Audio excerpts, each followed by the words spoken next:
Welcome to the Living the Dream podcast with Curveball. If you believe, you can achieve.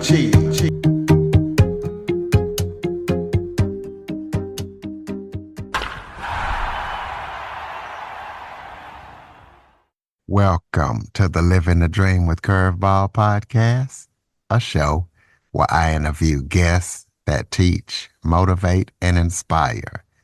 Today, we're going to be talking about leadership and personal development as I am joined by leadership coach Aneace Haddad.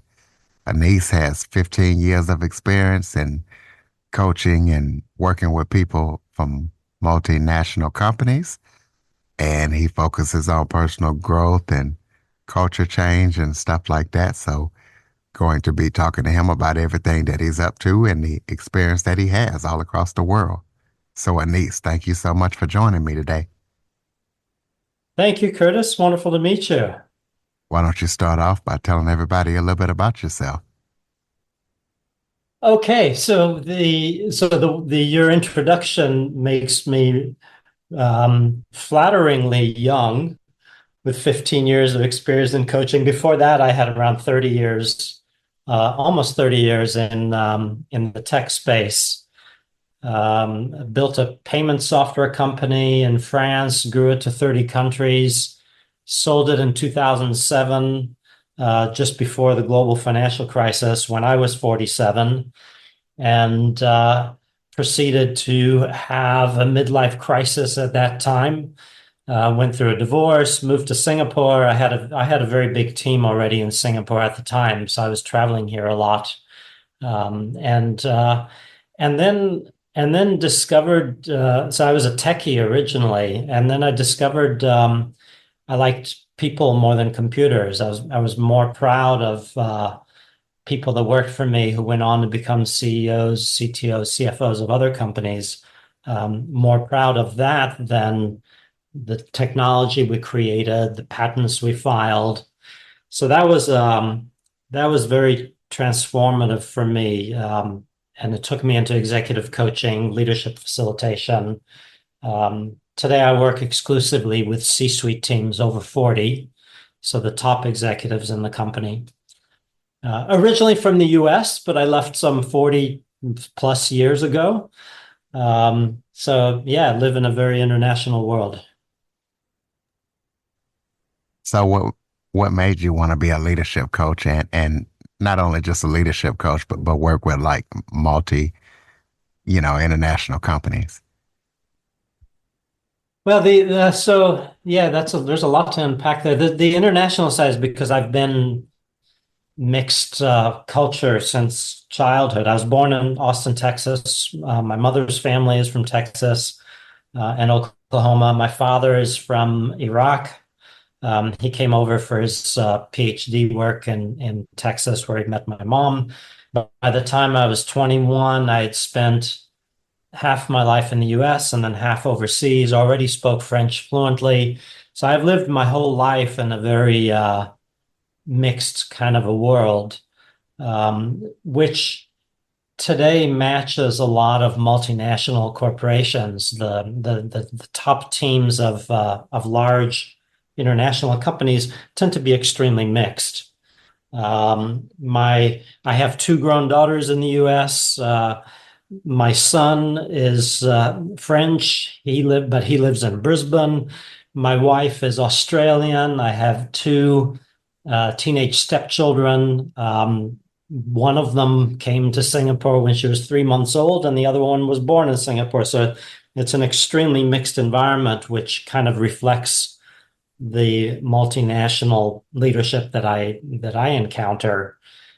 So that part of it was quite easy. It just fits me very well to be swimming in those kinds of waters. The leadership part was really that was a difficult process, going from originally a programmer, techie, to building a software company. I wrote the patents and filed them myself for the company that I ran, and then discovering that this switch, this shift to people late in life. I was 50 when I had finally completed that shift. It was quite difficult, but extremely fulfilling and rewarding. And I see a lot of people. The reason that I choose to coach only people over 40 is that I see similar energies happening at that time of life with a lot of people. There's a desire to find um, greater fulfillment, to find more sources of energy and doing things that really, really matter to the person.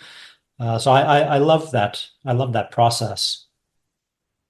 Okay, let's shift over and talk about AI. Talk about how you got into AI and how businesses can use AI to humanize the workplace.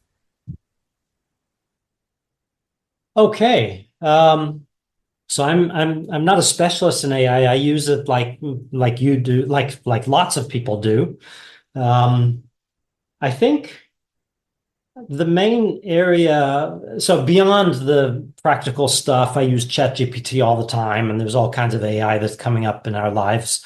There's a lot of usefulness for it, and then there are limits, of course. But I think on a macro level, what I find most exciting about AI is that it's driving us to really discover what is human in what we do and what is robotic, automated, automatable. And I don't think as a very large group of people, I don't think we've spent a lot of time on that reflection. So it's really forcing us to look at what is it that I do that is really unique and that only human beings can do. So I love that question. And I think that really gradually pushes us to um, a, a lot more in terms of connection to others, trust, care, stuff like that. So I think that's fascinating, that whole move. Well, talk about your 5-step method for personal and professional growth. So I have actually in my latest book, um, it's a process that's looking at. So the book is Soaring Beyond Midlife. It's on the subtitle is A Surprisingly Natural Emergence of Leadership Superpowers in Life's Second Half. And what I examine there are the forces that impact us at midlife or generally tend to impact us when we're in our 40s and 50s. And these forces give rise to what I call leadership superpowers. So one of the forces, I call these the three winds of change. One of them is physiological. That's our bodies are changing. Obviously, we're getting a little fatter around the midsection. We don't have as much stamina as we used to have. Um, People that I coach find that they can't go out drinking with friends and colleagues and then have a board meeting the next morning, whereas maybe in our 30s we were still able to do that. Plus, we become aware of health issues. We start getting concerned about health things in ourselves and others.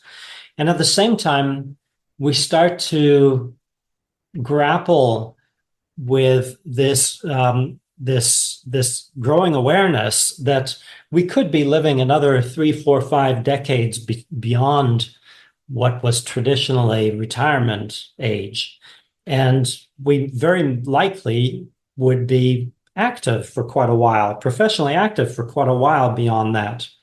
So that's all stretching our sense of our physical sense, our bodies and stuff.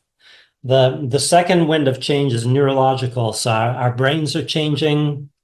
The prefrontal cortex is slowing down, so we forget where we put our car keys. A lot of people that I coach find that they tend to be taking more notes now during meetings than they used to.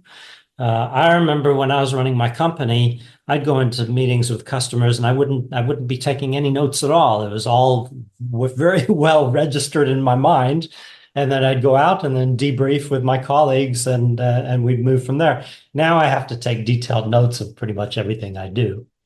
At the same time, so we're all kind of familiar with these negative things that happen with our brains as we age. But at the same time, um, neuroscience over the last 10, 15, 20 years has discovered that there are benefits that occur. So one area, for example, of the two hemispheres are speaking more to each other, the left and right hemisphere, which means that we connect the dots more easily. We can see patterns more easily than we used to.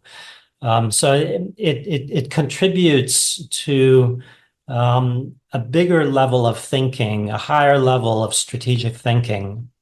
Another area that I've looked at in I've read research papers on our intellectual empathy, cognitive empathy tends to go down. So we have a little more trouble understanding people who are saying something different to what we think. But at the same time, paradoxically, our emotional empathy increases. So that causes us to get into these situations where when we're interacting with somebody, and I don't mean reading the news and stuff like that, but really interacting with somebody, we might find ourselves in a situation where we go, God, I don't understand where you're coming from, but I get you. So that kind of trend is also impacting leadership, that we might not need to agree with everything that people are telling us if we get them emotionally. So that emotional connection grows. I love these kinds of changes that really enhance our leadership.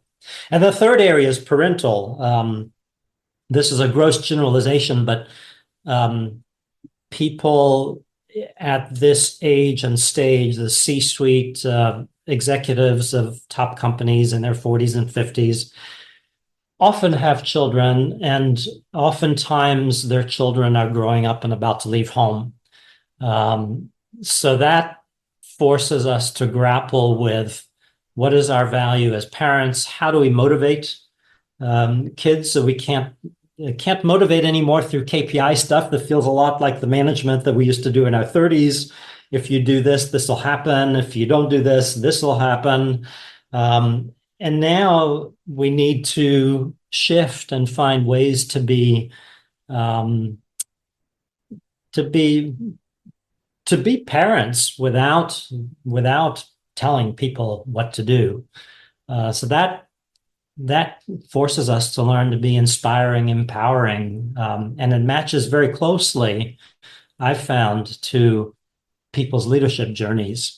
So I look at it through these three lenses, the three winds of change, and I look at what is emerging, what kind of leadership superpowers are emerging in the people that I work with.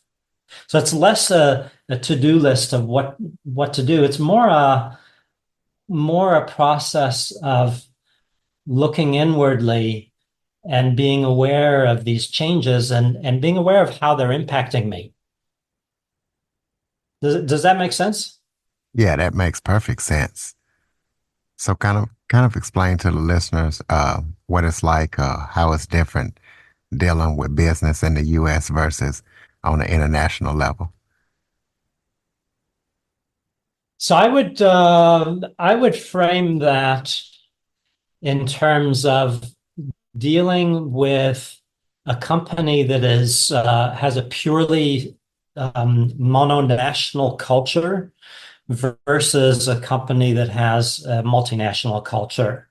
So I see similarities. If I'm working, even though I lived in France 20 years, grew a company there, speak French fluently and all that, if I'm working with a company that is purely French based, or maybe French, France, Belgium, Netherlands, or something nearby, Spain, the culture there is very fixed. It's very monotonous. It's a very, very, how to put it? It's just one culture. There isn't the richness that we find in bigger international companies where the top team has people from India, Germany, Vietnam, France, all together in one team.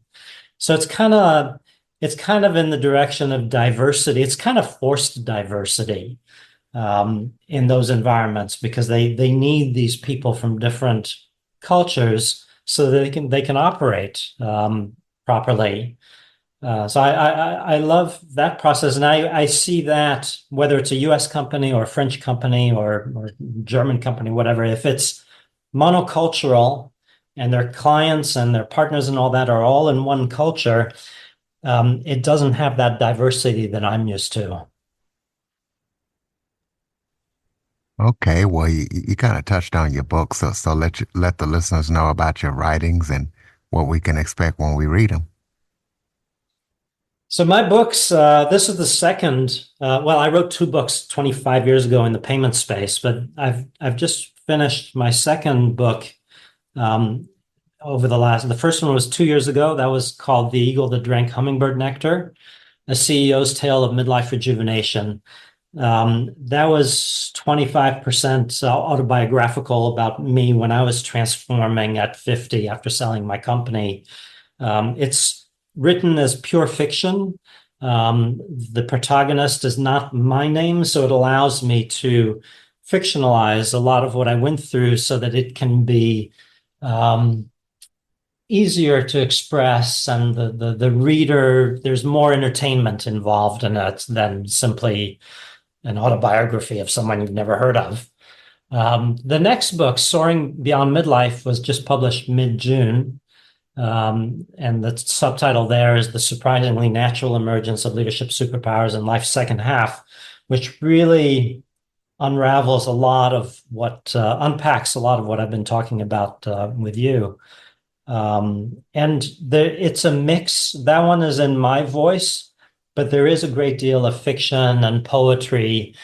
Basically, my writing is designed to be very different from the how-to books, which are generally prevalent in the business space, because I'm convinced that how-to books are more applicable to the slightly younger mind that needs to know, what do I do next? How do I do it? Please tell me, guide me. The midlife, the aging brain is more capable of dealing with nuance and paradox. And those I feel come through much better through fiction and poetry. It's much less telling you what to do as opposed to sharing emotions and thoughts and ideas. Okay, so tell us about any upcoming projects that you're working on that people need to be aware of. The big one is what I'm working on right now, and I'm understanding the changes of midlife so that I can help C-suite leaders really tap into their midlife powers that are emerging. That part of it is relatively clear. There's another area that I'm extremely excited about, and that's still in its early phases, is around 70% of my work is with teams, top teams, as opposed to individual coaching. So it's coaching the 7, 8, 10 CEO plus 7, 8, 10 people. Now, when this whole team is made up of individuals all going through this midlife transformation in different ways, I'm convinced that there is some form of multiplying effect that happens at the team level. And I haven't yet grasped the mechanism for that. I can see the mechanism on an individual level, the three winds of change, 6 leadership superpowers that emerge from that.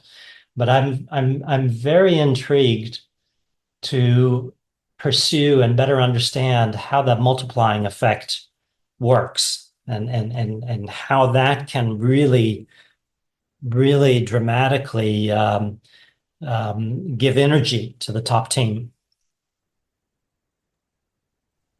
Okay, well, throw out your website so people can keep up with everything that you're up to. Thanks, Curtis. Yeah, we'll see where that goes to. Throw out your website so listeners can keep up with everything that you're up to. So my website is either through my first name is aneace.com, Aneace.com. That's the easiest way to reach it. And that redirects to my corporate website. So it's just, I have a name that's spelled in a very unique way. So I could get the .com on my first name. Sweet. So close us out with some final thoughts. Maybe if that was something that I forgot to talk about that you would like to touch on, or any final thoughts you have for the listeners. I think when I look at the final chapter of my latest book, which was written quite a while after I had written the first draft of this book, we forget how much humor and joy comes in, especially later at life. Things become lighter. So I guess the final thought would be to, if your listeners are noticing that in their lives as they age, God, we need to lean into that. I think that's missing in a lot of corporate environments. A little bit of humor, some laughter, at the very top levels. And when I see that happen at an executive committee meeting, which is usually very dry, it's magical. And I think that's a power that develops later in life, which it'd be wonderful for people to tap into that a bit more. All right, ladies and gentlemen, Aneace.com. Check out everything that Aneace is up to. Check out his book. Please be sure to follow, rate, review, share this episode to as many people as possible. Jump on your favorite podcast app, give us a follow, check out the show, leave us a review. If you have any guest or suggestion topics, Curtis Jackson 1978 at att.net is the place to send them. Thank you for listening and supporting the show. And Aneace, thank you so much for joining me. Thank you, Curtis. I love speaking with you. For more information on the Living the Dream podcast, visit www.djcurveball.com. Until next time, stay focused on living